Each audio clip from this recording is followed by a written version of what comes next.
10 روزہ ذکر تاجدار کربلا کے حوالے سے منعقد ہوتی ہے اور اخیر کے 5 دن اس میں میری شرکت رہتی ہے اور یہ 27واں سال ہے۔ یہ محفل 7 محرم کی جیلانی چوک پر ہر سال رہتی تھی اور انشاءاللہ آگے بھی رہے گی۔ غالباً راستے کے کچھ کام کے پرابلم کی وجہ سے وہ یہاں منتقل ہو گئی ہے۔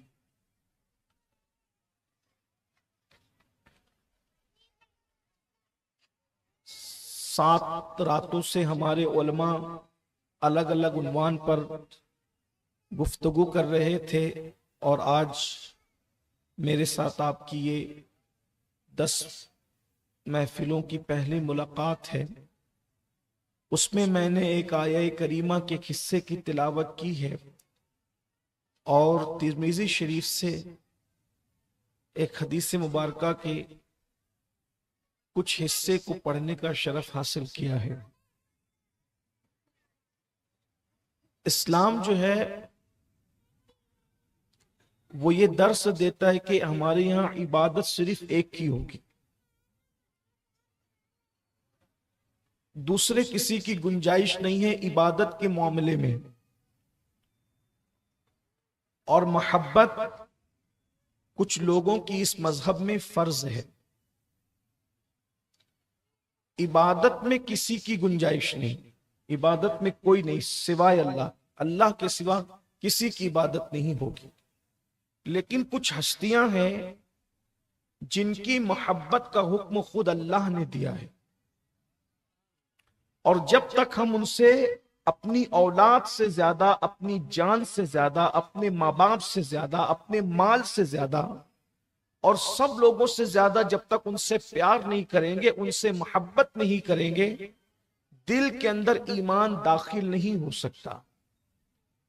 یعنی کچھ محبتیں ایسی ہیں جو دل کے اندر ایمان کے بیج کو پناہ دیتی ہے اور ایمان کے بیج کو وہ سپورٹ کرتی ہے، اور وہ محبت ہے نبی کی، آل نبی کی اور اصحاب نبی کی۔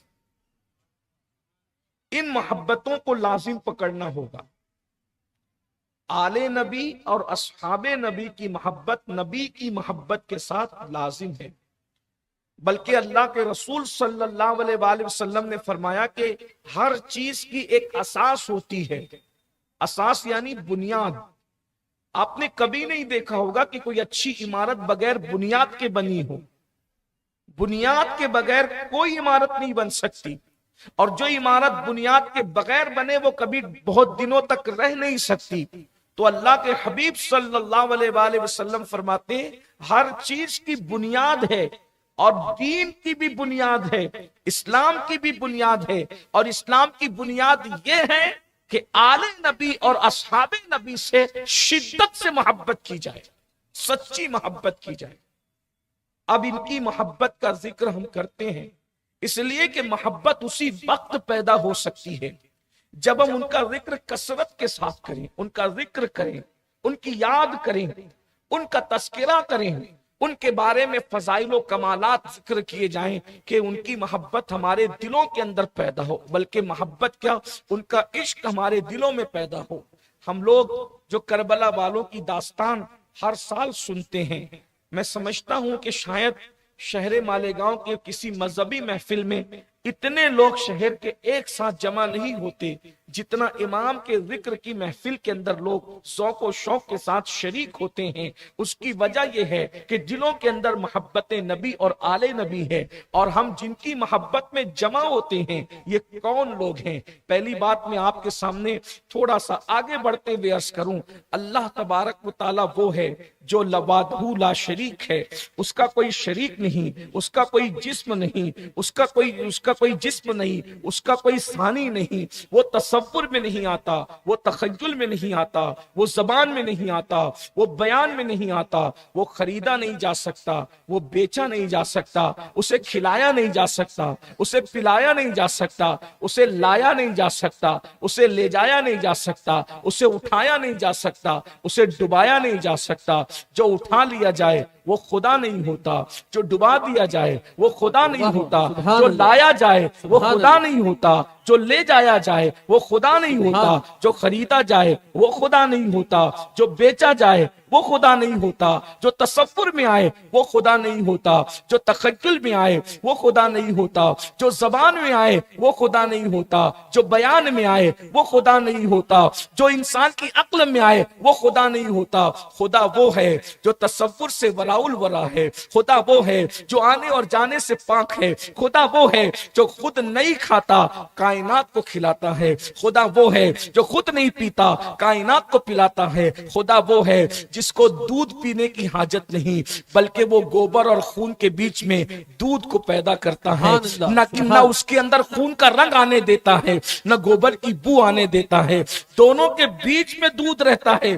جاؤ جا کر کے سائنسی تحقیق کرنے والوں تحقیق کر لو، اللہ اکبر، تھن کے اندر دودھ ہوتا کہاں ہے؟ اللہ اکبر، گوبر اور خون کے بیچ میں ہوتا ہے، مگر نہ خون کی رنگت آنے دیتا ہے نہ گوبر کی بدبو آنے دیتا ہے، اسی کو اللہ کہتے ہیں۔ اور پینے والوں کے لیے کہا جاتا ہے، اللہ اکبر، یہ پینے والوں کے حلق سے اترنے میں جو بہت آسان ہوتا ہے، میرے آقا صلی اللہ علیہ وآلہ وسلم کے دیوانوں، اب بتاؤ وہ خدا ایسا نہیں دکھتا؟ موسیٰ جیسا پیغمبر کہتا ہے 40 دن تک روزے رکھ کر نمازیں پڑھ کے جنگل میں بیوی کو چھوڑ کر گھر والوں کو چھوڑ کر قوم کو چھوڑ کر 40 راتیں جگتے ہیں، رت جگے کرتے ہیں، عبادت کرتے ہیں، اور پھر کہتے ہیں رب ارنی، اللہ اپنا آپ دکھا، جواب آتا ہے لن ترانی، آپ کو نہیں دکھاتے، اس لیے کہ آپ کو نہیں دکھانا، دکھانا تو اس کو ہے جو ہمارا خاص ہے، اپنا آپ اس کو دکھائیں گے جو ہمارا خاص ہے۔ پتا چلا اللہ کے بندے سب ہیں لیکن اللہ کا کوئی خاص نہیں، جو سب سے خاص ہے، خاص الخاص ہے، وہ آمینہ کا لال ہے، اور صرف آمینہ کا لال ہے۔ ایک ہستی ہے جو اللہ کا خاص ہے، سب کی رسائی رسول اللہ تک ہے، اور تنہا رسول اللہ کی رسائی خاص معاملے میں اللہ تک ہے۔ وہاں کوئی نہیں پہنچ سکتا، جہاں کوئی نہیں پہنچا وہاں آمینہ کا لال پہنچتا ہے، جہاں جبریل کا تصور نہیں پہنچتا وہاں آمینہ کا لال پہنچتا ہے، جہاں موسیٰ مانگ کر نہیں پہنچے آمینہ کا لال بن مانگے پہنچتا ہے، جہاں موسیٰ جا کر نہیں پہنچے وہاں آمینہ کا لال جگا کر لے جایا جاتا ہے۔ تبارک اللہ شان تیری، تجھی کو زیبا ہے بے نیازی، کہیں تو ہو جوش لن ترانی، کہیں تقاضے وصال کے تھے۔ ایک ہستی ہے جو اللہ کا خاص ہے، اور یہ صرف مولوی کا عقیدہ نہیں ہے، جس کو بھی ایمان مل جائے، مولوی ہو یا ڈاکٹر ہو، سب یہی کہتے ہیں۔ یاد رکھنا، ڈگریوں کی بنیاد پہ عقیدے نہیں بدلتے، اگر دل میں ایمان ہے تو جو عقیدہ مولوی کا ہوگا وہی ڈاکٹر کا ہوگا، جو مولوی کا ہوگا وہی انجینئر کا ہوگا، جو مولوی کا ہوگا وہی سیاسی لیڈر کا ہوگا، اس لیے کہ دل میں ایمان ہے تو بولی ایک ہوگی، دل ایک ہے تو بولی ایک ہوگی۔ اسی لیے یہ صرف مولوی نہیں کہہ رہا ہے، ڈاکٹر بھی کہتا ہے عبد دیگر عبدہو چیزیں دیگر، یہ ڈاکٹر اقبال نے کہا تھا، عبد دیگر عبدہو چیزیں دیگر، سب عبد ہیں، سب عبد ہیں، تنہا ایک ذات عبدہو ہے، عبد دیگر عبدہو چیزیں دیگر، این سراپا منتظر او منتظر، عبد الگ ہے، عبدہو الگ ہے، اور عبد اور عبدہو میں فرق کیا ہے؟ عبد اور عبدہو کا فرق یہ ہے کہ سب انتظار کرتے ہیں اور عبدہو کا انتظار کیا جاتا ہے۔ ایک ہی بندہ ہے جو خاص ہے اللہ کا، توجہ، ایک ہی بندہ ہے جو اللہ کا خاص ہے۔ اب پتا چلا اللہ تک پہنچنا ہے تو اس کے اس خاص تک پہنچنا پڑے گا۔ اتنی بات سمجھ میں آ گئی؟ جن کو سمجھ میں آ گئی وہ کہہ رہے ہیں، جن کو نہیں سمجھ میں آئی، یہ کوئی مشاعرہ نہیں ہے کہ سمجھ میں آئے تو بھی بولو، نہ سمجھ میں آئے تو بھی بولو، لیکن اگر سمجھ میں آ گئی ہے تو آپ کو سبحان اللہ کہنا چاہیے۔ اگر آئیے سمجھ میں تو مجھے پتا چلتا ہے کہ میں سمجھانے میں کامیاب ہوں، اس لیے کہ آج کل آپ کو مولویوں کی باتیں کم سمجھ میں آتی ہے، دوسروں کی زیادہ سمجھ میں آتی ہے۔ بات سمجھ میں، اللہ کا ایک ہی خاص ہے، بھئی اللہ کے سارے بندے ہیں، لیکن جس خصوصیت پر حضور فائز ہے، اخص الخواص، ان جیسا کوئی نہیں ہے۔ لم یاتی نذیرک فی نظرین، مثلے تو نہ شد پیدا جانا، جگراج کو تاج ترے سرسو، ارے تجھ کو شہ دو سرا جانا۔ اللہ کا ایک ہی خاص ہے، ٹھیک؟ اب اللہ تک پہنچنا ہے تو کہاں پہنچنا؟ اس کے خاص تک، اس کے خاص۔ اس لیے کہ آپ اور ایک آسان زبان میں سمجھاؤں، کسی انسان کی اہمیت کو بتانے کے لیے بہت القاب آداب بیان کرنے کے لیے وقت نہیں ہے، تو آپ کیا کہیں گے؟ یہ فلاں کا خاص،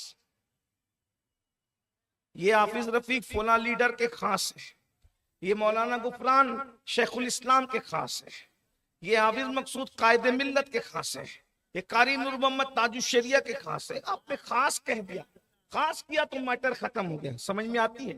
یعنی جس کا خاص ہوگا اس کو آپ لے کر کے جائیں گے تو آپ کا کام بننا ہی بننا ہے، یہ اس کا خاص ہے نا؟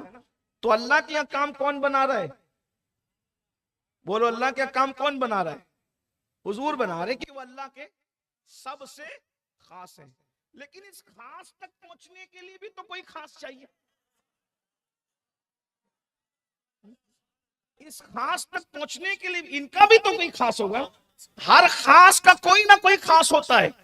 اور ایک بات یاد رکھنا، قرآن حدیث سے ہٹ کر کوئی بات کرنی نہیں چاہیے، اس لیے کہ مقرر کی حیثیت کیا ہے کہ وہ اپنی بات کرے۔ جب نبی کا منبر ہے تو بات بھی نبی کی ہونی چاہیے۔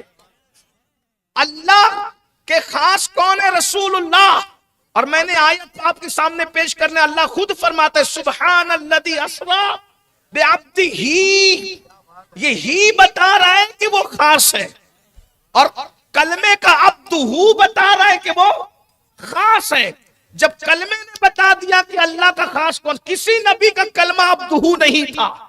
لا الہ الا اللہ آدم صفی اللہ، لا الہ الا اللہ نوح نجی اللہ، یہ نام ہے، نہ عبد ہے نہ عبدہ ہے نہ عبدہ ہی ہے، صرف نام ہی نام ہے۔ اور وہ سب شان والے، یہ نہیں کہہ رہا ہوں کہ ان کو خصوصیت ہے، ان کو بندوں میں خصوصیت حاصل ہے، رسول ہے، نبی ہے۔ نبیوں میں جس کو خصوصیت حاصل ہے وہ ایک ہی ذات ہے، میرا تمہارا آقا آمینہ کا لال ہے۔ یعنی آدم کو بھی اپنی بگڑی بنانے کے لیے اس خاص سے توجہ لینی پڑتی ہے، ابراہیم کو بھی اپنی بگڑی بنانے کے لیے اس خاص سے توجہ لینی پڑتی ہے۔ ورنہ آپ اٹھا کر کے در منصور دیکھیں، تفسیر در منصور، جلالین کے مصنفین میں سے ایک مصنف ہے جلال الدین سیوطی، لکھتے ہیں کہ آدم علیہ السلام 200 سال تک دعا کرتے رہے، اللہ نے کوئی جواب نہیں دیا، لیکن جیسے ہی کہا تیرے خاص محمد کا واسطہ، اللہ نے فرمایا قبول ہے، لیکن تجھے یہ پتا کیسے چلا کہ میرا خاص ہے؟ تو کہا جنت کے دروازوں پر تیرے نام کے ساتھ اسی کا نام دیکھا تو سمجھ گیا کہ یہ تیرا خاص ہے۔ حوروں کی پتلیوں پہ، آنکھ کی پتلیوں پہ تیرے نام کے ساتھ اس کا نام دیکھا، سمجھ گیا تیرا خاص ہے۔ پیشانیوں پہ تیرے نام کے ساتھ اس کا نام دیکھا، خاص ہے۔ میں سمجھ گیا عرش پر تیرے نام کے ساتھ اس کا نام دیکھا، خاص ہے۔ فرمایا تو نے اپنے لیے کیوں مانگا؟ اتنے خاص کا نام لیا تھا تو پوری اولاد کے لیے مانگتا، میں قیامت تک تیری ساری اولاد کی مغفرت فرما دیتا، کیونکہ جتنا بڑا نام لیا تھا اتنی بڑی بات بھی محبت کرتا میرے آدم۔ یہ شان حضرت مصطفیٰ جان رحمت صلی اللہ علیہ وسلم، عبدہ ہے وہ، عبدہ۔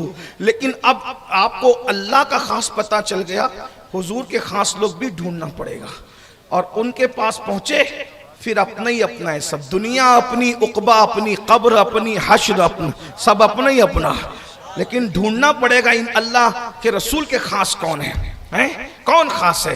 حضور نے کوئی بات ہمیں تشنا نہیں چھوڑی، اور اللہ نے ایسے ماحول بنائے، محبوب ماحول میں بناؤں گا، بات تو کرنا، سب اوپن کر دیں گے، کچھ چھپائیں گے نہیں۔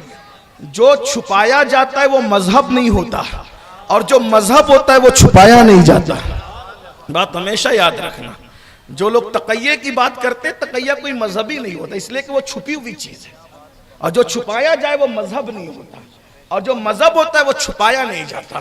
اس لیے کہ اگر چھپانا ہوتا تو پہلے ہی سے تو چھپے ہوئے تھے، جب تک چھپے ہوئے تھے مذہب نہیں تھے، جب مذہب بنانا ہوا تو کنت کنزا مخفیا فاحببت عرفا ونفخت فی من روحی، میں تو چھپا ہوا خزانہ تھا، جب میں نے چاہا کہ میں پہچانا جاؤں تو میں نے انسانیت کی جان محمد کو پیدا کر دیا صلی اللہ علیہ وآلہ وسلم۔ تو بات سمجھ میں آتی ہے؟ وقت میں بھی اتنی گنجائش نہیں ہے کہ بہت طول دی جائے بات کو، لیکن توجہ سے سنیں۔ اللہ تک پہنچنا ہے تو اس کے خاص محمد الرسول اللہ تک پہنچنا، لیکن ان تک بھی پہنچنے کے لیے اب ان کے خاص لوگ ڈھونڈنے پڑیں گے۔ ان کے کون خاص ہیں؟ تو آیت نازل ہوتی ہے قرآن میں، سورۃ الاحزاب کی آیت، قرآن میں سورۃ الاحزاب کی ایک آیت نازل ہوتی ہے جس کو اہل علم، اہل محبت، اہل شرافت آیت تطہیر کہتے ہیں۔ اور آیت نازل ہوتی ہے ام المومنین ام سلمہ کے گھر میں، اور ام المومنین سیدہ ام سلمہ کے گھر میں اس دن سیدہ فاطمہ نے اپنے ہاتھوں سے قیمہ بنایا تھا۔ یعنی بات کتنی مضبوط ہے کہ گھر میں کیا پکا تھا وہ بھی خبر ہے، وہ بھی بیان کیا گیا ہے۔ سیدہ فاطمہ نے اپنے ہاتھ سے قیمہ بنایا تھا، دسترخوان لگا تھا، سب کھانا کھا رہے تھے۔ اس وقت وحی کے آثار ظاہر ہوئے، اور اللہ کے رسول پر جب وحی کے آثار ظاہر ہوتے تھے تو حضور سارے کام چھوڑ دیتے تھے۔ وحی کے آثار ظاہر ہوتے تھے تو سخت سردی میں بھی ماتھے پہ پسینہ ایسے جم جاتا تھا جیسے موتیاں کسی پلیٹ پر رکھی جاتی ہیں۔ اللہ کے رسول پر وحی کے آثار ظاہر ہوئے، اور جب وحی کا اثر ختم ہوا تو اللہ کے رسول صلی اللہ علیہ وآلہ وسلم نے بتایا آج آیت نازل ہوئی ہے۔ آیت کیا ہے؟ انما یرید اللہ لیذہب عنکم الرجس اہل البیت ویطہرکم تطہیرا۔ اے نبی کے گھر والو، اللہ نے فیصلہ کر لیا ہے۔ یرید اللہ کا ترجمانی میں فیصلہ خدا سے کرتا ہوں کیونکہ ارادہ خدا اس کا فیصلہ ہوتا ہے۔ انما یرید اللہ لیذہب عنکم الرجس اہل البیت ویطہرکم تطہیرا۔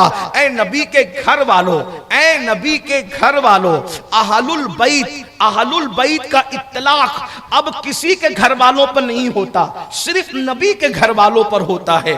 اے نبی کے گھر والو، ہم نے یہ فیصلہ کر لیا ہے کہ ہر رجس سے، ہر گندگی سے، ہر ناپاکی سے تمہیں پاک و صاف کر دیں، تمہیں ستھرا کر دیں۔ اب علامہ فخر الدین رازی اپنی تفسیر شورۂ آفاق تفسیر کبیر میں لکھتے ہیں کہ رجس کا معنی کیا ہے جس سے اللہ نے اہل بیت کو پاک کیا ہے۔ فرماتے ہیں نمبر 1 رجس کا معنی شرک ہے، نمبر 2 رجس کا معنی کفر ہے، نمبر 3 رجس کا معنی بدکاری ہے، نمبر 4 رجس کا معنی جھوٹ ہے، رجس کا معنی جو ہے وہ شک ہے، رجس کا معنی بدگمانی ہے، رجس کا معنی گندی سوچ ہے، گندی فکر ہے۔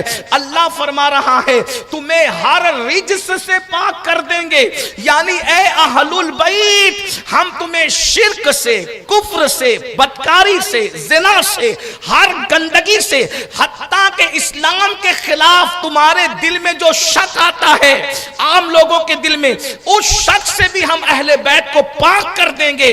امام رازی کہتے ہیں رجس کا جو معنی ہے سارے معنی سمیٹ کر کہا، جس کو بھی لوگ گندگی کہتے ہیں، ناپسندیدہ کام کہتے ہیں، وہ ساری چیزوں سے اہل بیت کو پاک کر دیا جائے گا۔ اب اہل بیت 3 قسم میں بٹ گئے۔ نمبر 1 نبی کی بیویاں اہل بیت، اور نبی کی بیویاں تو گھر والی اہل بیت ہے، اس میں کسی کو شک نہیں، اس لیے کہ ہر ایک کی بیوی اس کی گھر والی ہوتی ہے۔ ہم بھی کہتے ہیں میری گھر والی نے ایسا کیا، میری گھر والی نے، تو سب کی بیویاں ان کی گھر والی ہوتی ہے۔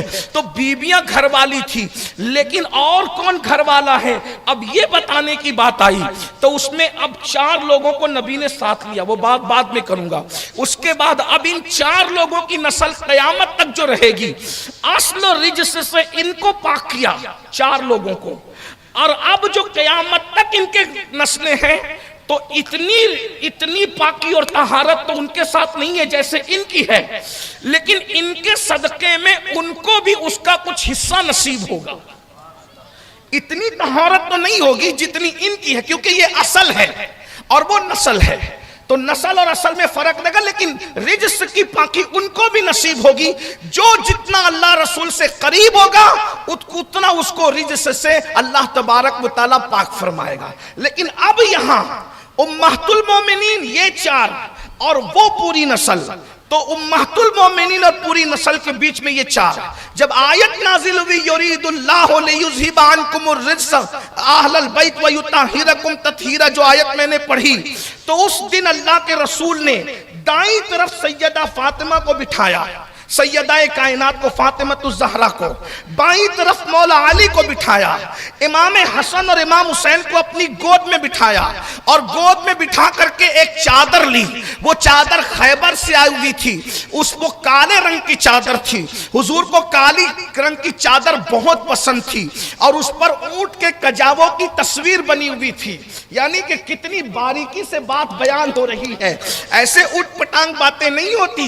یہ سارا منظر کون بیان کر رہا ہے؟ ام المومنین سیدہ طاہرہ ام سلمہ رضی اللہ تعالیٰ عنہ، یہ سب انہی کے گھر میں ہو رہا ہے۔ اون کی بنی ہوئی چادر کالے رنگ کی اونٹ کے کجاووں سے سجی ہوئی اللہ کے رسول نے اپنے سر پہ ڈالی، اور سر پہ ڈالی تو اس میں پانچوں کو ایک ساتھ لے لیا، یعنی 5 تن جسے ہم پنج تن کہتے ہیں، وہ پانچوں کو ایک ساتھ لے لیا۔ اس حدیث کو حدیث قصہ کہتے ہیں اور نبی کی چادر میں آنے والوں کو آل ابا کہتے ہیں، اسی لیے اب دنیا میں کوئی آل ابا نہیں ہے اور دنیا میں کوئی صاحب قصہ نہیں ہے، بیٹم یہی تو 5 ہے، مقصود کائنات خیر النساء حسین و حسن مصطفیٰ علی، یہ 5 تن ایک ساتھ ہو گئے۔ عرش بھی رشک کی نگاہ سے دیکھتا تھا کہ آخر 5 کو نبی نے پوری کائنات سے الگ کر لیا، سب الگ، رسول اللہ نے ان 4 کو ساتھ لے کے اپنی آپ کو الگ کر لیا، اور آیت نازل ہوئی انما یرید اللہ لیذھب عنکم الرجس اہل البیت ویطہرکم تطہیرا۔ تو کولو قیامت تک سوال ہوگا اہل بیت کون، اہل بیت کون، اہل بیت کون؟ تو رسول اللہ نے، اب ترمذی شریف کی حدیث کی طرف آتے ہیں، رسول اللہ نے 4 کو اپنی چادر میں لیا اور چادر میں لے کے کہا اللہم ہؤلاء اہل بیتی، اے اللہ یہ لوگ میری اہل بیت ہیں، یعنی اب قیامت تک جھگڑا مت کرنا اہل بیت کون ہے۔ نبی کی بیویوں کے علاوہ جو اہل بیت رسول اللہ نے فرمایا ہؤلاء اہل بیتی، اے اللہ یہ میری اہل، اللہ کو نہیں معلوم ہے، وہ تو عالم الغیب ہے، اسی نے تو ان کو اہل بیت بنایا ہے۔ دعا اللہ سے کر رہے ہیں اور ساری دنیا کے ملاؤں کو بتا رہے جھگڑا کرنے کی ضرورت نہیں ہے۔ ہؤلاء اہل بیتی، یہ میری اہل بیت ہے، یہ میری اہل بیت ہے، یہ میری اہل بیت ہے۔ اور پھر کہا، اور جو بات اب میں کہنے لگا تھا اس کو سنیے، یہ میری اہل بیت ہے، اللہم اہل بیت، اللہم ہؤلاء اہل بیتی وخاصتی، سبحان اللہ سبحان اللہ، اے اللہ یہ میری اہل بیت ہے اور میں تیرا خاص سنا، تو اب دنیا کو بتا رہی ہے میری اہل بیت ہے اور یہ 4 میرے خاص لوگ ہیں۔ سبحان اللہ سبحان اللہ سبحان اللہ، حضور کے خاص لوگ ہیں، حضور بتا رہے ہیں یہ 4 میرے خاص ہیں۔ فاطمۃ الزہرا خاص ہے، علی مرتضی خاص ہے، امام حسن خاص ہے، امام حسین خاص ہے، اللہ یہ میرے خاص لوگ ہیں۔ پھر دعا کرتے ہیں میں ان سے محبت کرتا ہوں، تو بھی ان سے محبت فرما، اور جو ان سے محبت کرے تو اس سے بھی محبت فرما، جو ان سے نفرت کرے تو ان سے نفرت فرما، جو ان سے جنگ کرے گا میں ان سے جنگ کروں گا، جو ان سے صلح کرے گا میں ان سے صلح کروں گا۔ اب پتا چلا اللہ کے خاص کے کون خاص لوگ ہیں۔ اللہ تک پہنچنا ہے تو رسول اللہ تک پہنچو، رسول اللہ تک پہنچنا ہے تو پنجتن تک پہنچو۔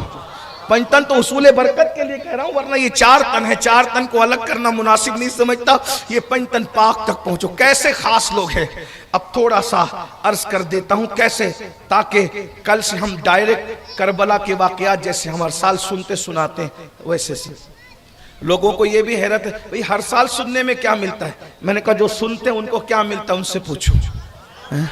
ہاں ان پر سیدہ کی نگاہ کرم، ان پر مولا علی کی نگاہ کرم، ان پر حسنین کریمین کی نگاہ کرم۔ ارے ہر سال سورہ مریم کی برکتیں نہیں ملتی، تو جب مریم کے پیٹ کے شکم کے درد کو سننے سے ثواب ملتا ہے، کجا مریم ہے، کجا مریم ہے، کجا فاطمۃ الزہرا ہے۔ مریم کو تو ایک نسبت نے عزیز کر دیا ہے، سیدہ کو تو کتنی نسبتوں نے عزیز کیا ہے۔ وہ ساری نسبتیں نور، بنت نور، زوج نور، ام نور، نور نور مطلق کی کنیز اللہ رے لمع نور کا۔ غور فرمائیں، مریم کی نسل آگے نہیں چلی،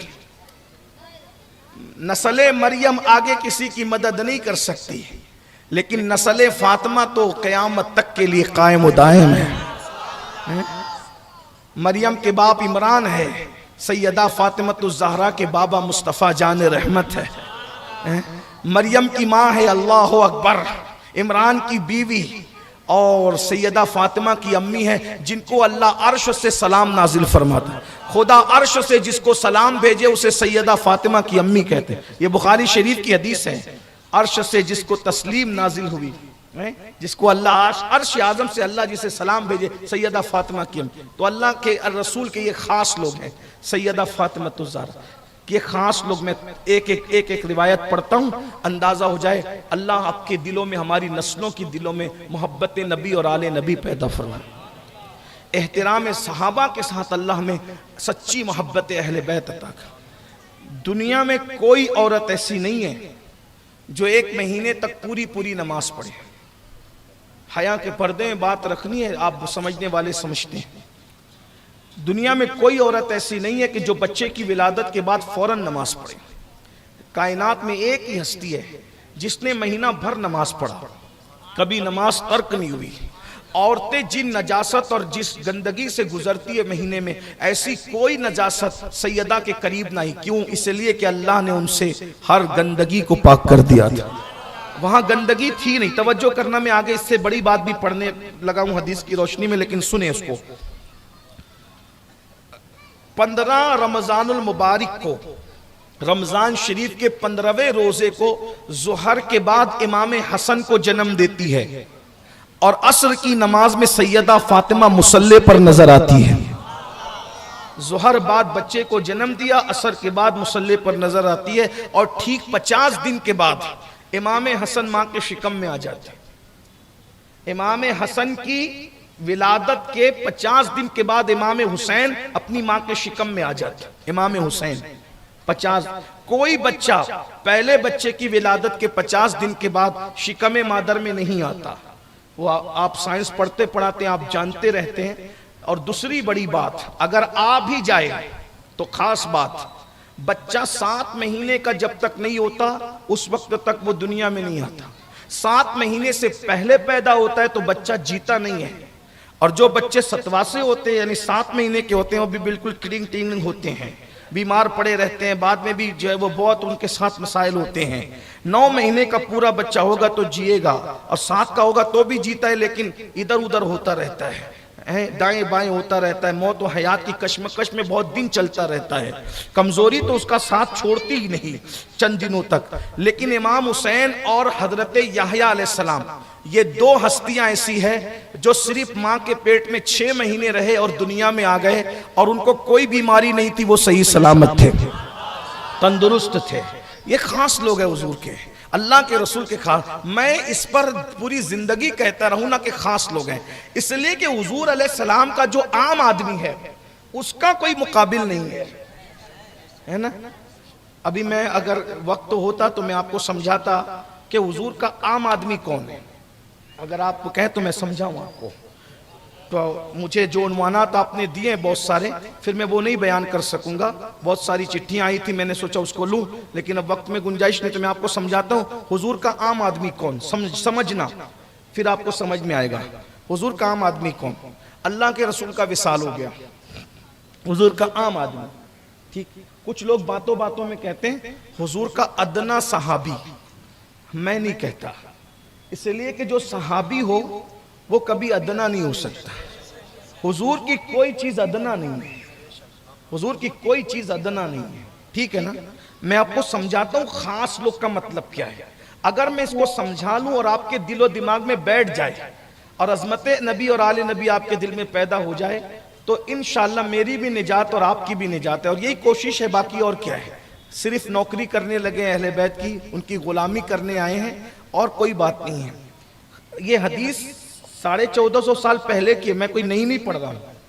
یہ حدیث ترمذی میں ہے، سوائق المحرقہ میں ہے، کنز العمال میں ہے، المعجم الکبیر میں ہے، اور کس کس حدیث کا نام لوں، بعد میں جتنی کربلا پر کتابیں لکھی گئی ہے سارے مصنفین نے لکھا، لیکن اس کو سمجھانے لگا ہوں۔ اللہ کے رسول کہتے ہیں یہ میرے خاص لوگ ہیں، خاص ستی یہ میرے خاص لوگ ہیں، لیکن حضور کا عام آدمی سمجھ میں آئے گا نا تو آپ کو خاص بھی سمجھ میں آئے گا۔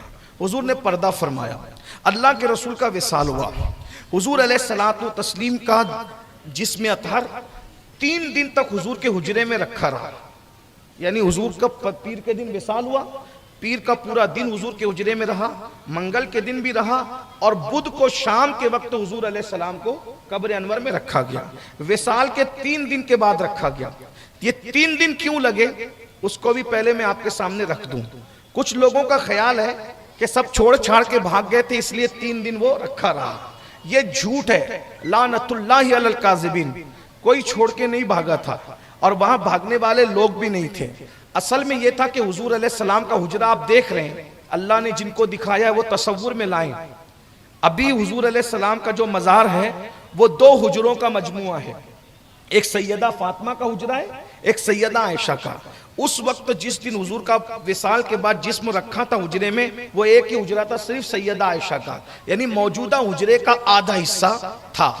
اب اس میں 1 لاکھ سے زیادہ صحابہ تھے جنہوں نے رسول اللہ پر سلام پڑھنا تھا، کیونکہ رسول اللہ کی نماز جنازہ ایسی نہیں ہوئی جیسے عام لوگوں کی ہوتی ہے، 4 تکبیروں کے ساتھ جنازہ پڑھتے ہیں دعا اس میت کی مغفرت کے لیے، ویسا نہیں۔ ان کا امام کون بنے گا؟ امام الانبیاء کا امام کون بنے گا؟ ان کے لیے مغفرت کی دعا کون کرے گا؟ جس کو اللہ نے شفاعت کبریٰ کا تاج عطا کیا ہے، جو وجہ تخلیق کائنات ہے۔ میدان محشر تو ہے اسی لیے، فقط اتنا سبب ہے انعقاد بزم محشر کا کہ ان کی شان محبوبی دکھائی جانے والی ہے۔ کون مائی کا لال ہے جو ان کا جنازہ پڑھے مغفرت ہو؟ تو ہمارے جنازے کی طرح حضور کا جنازہ نہیں ہوا، بلکہ ہم تو حضور کے وجود ناس کو وصال کے بعد بھی جنازہ کہنے کا حوصلہ نہیں پاتے، کیونکہ ہمارا پورا مسلک ادب ہے۔ تو جس میں اثر رکھا ہوا ہے، اب 10 12 صحابی آتے ہیں اور حضور پہ درود و سلام پڑھ کر جاتے ہیں۔ آپ اپنے پیر کے انتقال کا منظر ذہن میں رکھیں، جب آپ اپنے مرشد، اپنے عالم اور اپنے باپ کا آخری دیدار کرتے ہیں تو آپ ایسا نہیں سوچتے کہ جتنا زیادہ ہے کر لوں، ہٹاتے بھی تو لوگ ہٹتے نہیں ہیں۔ جب باپ کے لیے، پیر کے لیے، اچھے عالم کے لیے آخری دیدار میں آپ نہیں ہٹتے تو وہ صحابہ کرام تھے میرے بھائی، وہ کیسے کیسے ایک سیکنڈ میں نکل جاتے، آتے تھے، درود پڑھتے تھے، سلام پڑھتے تھے، رو دھو کر کے پھر ان کو نکالا جاتا تھا۔ تو 10 12 لوگ آ رہے ہیں، جا رہے ہیں، آ رہے ہیں، جا رہے ہیں، تو اس درود و سلام پیش کرنے میں ایک آدمی کو وقت دیا گیا، اس میں 3 دن لگ گئے۔ یار لوگوں نے اس پر قصہ گڑھ لیا کہ سب چھوڑ کے بھاگ گئے تھے اس لیے 3 دن، کوئی 3 دن اس لیے نہیں لگے۔ 3 دن لگنے کی وجہ آپ سن لیں، یہ وضاحت اس لیے کر رہا ہوں کہ یوٹیوب کے جو نابالغ محققین ہیں وہ آپ کے ایمان اور عقیدے کو گھن کی طرح چاٹنا چاہتے ہیں، تو ہماری ذمہ داری ہے کہ ہم آپ کی کچھ اصلاح کریں کہ وجہ کیا تھی۔ بات تو 3 دن کی صحیح ہے، لیکن اس کے پیچھے ریزن کیا تھا وہ نہیں بتاتے، اس میں کچھ گڑھ لیتے ہیں۔ تو بہرحال تو آتے رہے، جاتے رہے۔ پھر اس کے بعد جو ہے وہ بدھ کی شام کو حضور کو قبر انور میں لٹانے کے لیے حضرت مولا علی، حضرت قسم، یہ حضرت عباس کے بیٹے ہیں، یہ سب لوگ جو ہے وہ قبر شریف میں اترے ہیں۔ اب حضور کو قبر میں لٹا رہے ہیں، حضور کا عام آدمی، ادنا نہیں، عام آدمی سمجھنا، پہلے میں بہت دور سے لا رہا ہوں، اگر یہ اللہ آپ کو آپ کے دل میں بات اتار دے حضور کے خاص لوگ کون ہیں اور کیسے ہیں۔ تو حضور علیہ السلام کو جب قبر میں اتارنے لگے تو ایک آدمی سفر سے آیا، وہ مسلمان تو تھا لیکن صحابی نہیں تھا، وہ مسلمان تھا مگر صحابی نہیں تھا۔ کیوں؟ کلمہ تو اس نے پڑھ لیا تھا مگر اس نے حضور کا چہرہ دیکھا، اور صحابی کی تعریف کیا ہے کہ جو ایمان کی حالت میں حضور کو دیکھے اور ایمان ہی کی حالت میں دنیا سے چلا جائے اس کو کیا کہتے ہیں؟ صحابی۔ تو وہ مسلمان تو تھا لیکن صحابی نہیں تھا، کیونکہ اس نے حضور کو دیکھا نہیں تھا، اور وہ حضور سے ملاقات کے لیے آیا تھا۔ پورا مدینہ غم میں ڈوبا ہے، رو رہے ہیں، جنات تک کے رونے کی آواز ہے، جانور تک پر غم کا اثر ہے، پورا مدینہ سوگوار ہے، غموں میں ڈوبا ہے۔ وہ آتا ہے اور آ کر کسی رونے والے سے پوچھتا ہے کیوں رو رہے ہو، کیا ہوا؟ تو کہا ہمارا تو سب لٹ گیا۔ کہا کیا؟ کہا کہ اللہ کے رسول پردہ فرما گئے۔ کہا لٹا تمہارا نہیں میرا، کیونکہ میں جس کے دیدار کو آیا تھا اب تو میں اس کا دیدار ہی نہیں کر سکتا۔ تو سارے جو صحابہ تھے، اتنے جتنے جمع تھے اور بھی جتنے صحابہ، سب نے حضور کو حیات کی حالت میں دیکھا تھا، لیکن اس بندے نے حیات کی حالت میں نہیں دیکھا، وصال کے بعد آیا تو یہ بات مولا علی تک پہنچائی گئی. مولا علی سے کہا گیا ایک بندہ آیا ہے, اس نے حضور کو دیکھا نہیں ہے, زیارت کرنا چاہتا ہے, تو کیا کریں؟ کہ قبر انور میں تو حضور کو اتار دیا گیا ہے, تو کہ اتنی بڑی سعادت سے اس کو محروم نہیں رکھا جائے گا, بلاؤ اس کو. بلایا, حضور کے رخ انور سے نقاب ہٹایا اور کہا دیکھ لے. کیا کہا؟ دیکھ لے. توجہ کرنا, کیا کہا؟ دیکھ لے. اب اس نے حضور کو دیکھا, ایک نظر دیکھا, وصال کے بعد دیکھا, قبر کی مٹی برابر ہونے سے پہلے دیکھا, وصال کے بعد دیکھا, اور حضور نے کو جیسے اس نے دیکھا پھر حضور کے رخ انور پہ نقاب ڈال دیا گیا اور پھر اس کو ہٹا دیا گیا. یہ بندہ ہے تاریخ میں رسول اللہ کو وصال کے بعد سب سے آخری میں دیکھنے والا, ایک نظر دیکھنے والا. اس پر محدثین کا اختلاف ہو گیا کہ آیا اس کو صحابی مانے یا نہ مانے, اس کو صحابی مانے یا نہ مانے. لیکن جنہوں نے مانا نہیں مانا وہ محدثین کی بات نہیں. صوفیہ کہتے ہیں اس کو کچھ بھی مانو, صحابی مانو یا مت مانو, اس کو کچھ بھی مانو, مگر اتنا ضرور ہے کہ اس نے صرف ایک نظر, اس کا نام بھی نہیں ہے تاریخ میں, اس کا نام بھی نہیں ہے, اس کی زندگی بھی نہیں ہے. صوفیہ کہتے ہیں وصال کے بعد, قبر رسول میں لٹانے کے بعد ایک نظر اس نے رسول اللہ کو دیکھ لیا ہے.